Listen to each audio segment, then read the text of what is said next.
I'm Sharona Clements, Curator of Art at the Peel Art Gallery Museum and Archives, or PAMA for short. And today I'd like to talk to you a bit about touch. Touch is one of the basic 5 senses that is important to human growth and development. It helps us perceive the world and all of its contents external to us. Through direct physical contact, we learn about the material composition and properties of things, whether they're sharp or dull, hard or soft, hot or cold. Touch, or lack thereof, can also affect our emotional and psychological state. We know that the well-being and healthy brain development of infants is dependent on touch. Babies require human closeness in order to thrive, and years later, we still haven't lost the need for touch because it can offer us a number of positive sensations, from feeling reassured and accepted to experiencing a sense of calm, safety, and happiness. It also allows us to feel connected to others in the world in which we inhabit. Touch is part of our genetic programming and is therefore integral to who we are.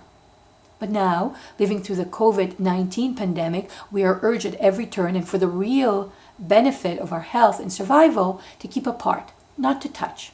And not just each other, but also inanimate objects onto which the virus can attach itself and persist for some time.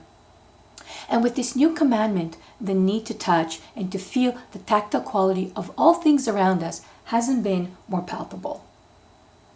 I would know.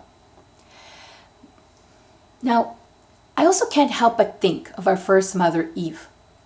She couldn't resist the temptation of touch and taste of the forbidden fruit from the tree of knowledge of good and evil, which brought upon us our original sin.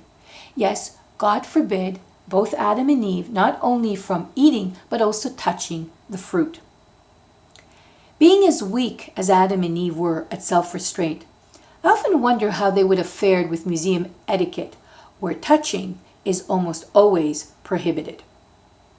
The art collection at PAMA has numerous paintings where you can see the paint has been applied quite liberally and generously, creating these rough textures that invite you to touch them.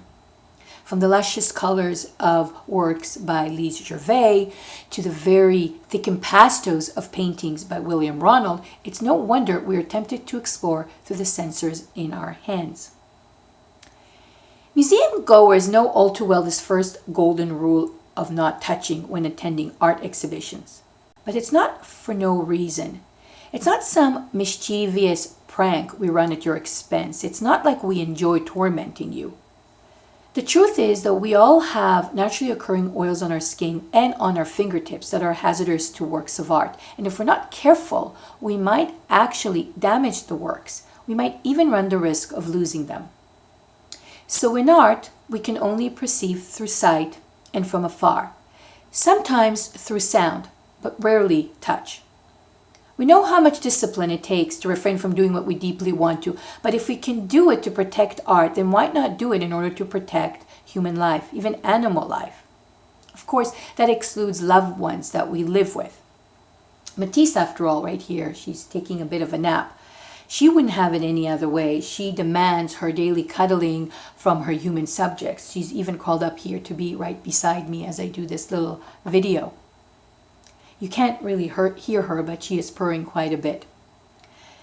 But you know, whether you have a Matisse in your life or not, there is great hope. Once the pandemic is behind us, and it will be one day, we will be able to participate in the world as we have before, through all our senses, including touch. But, as you are all aware, and you all know, as museum goers that you are, that touching art, that will still be forbidden.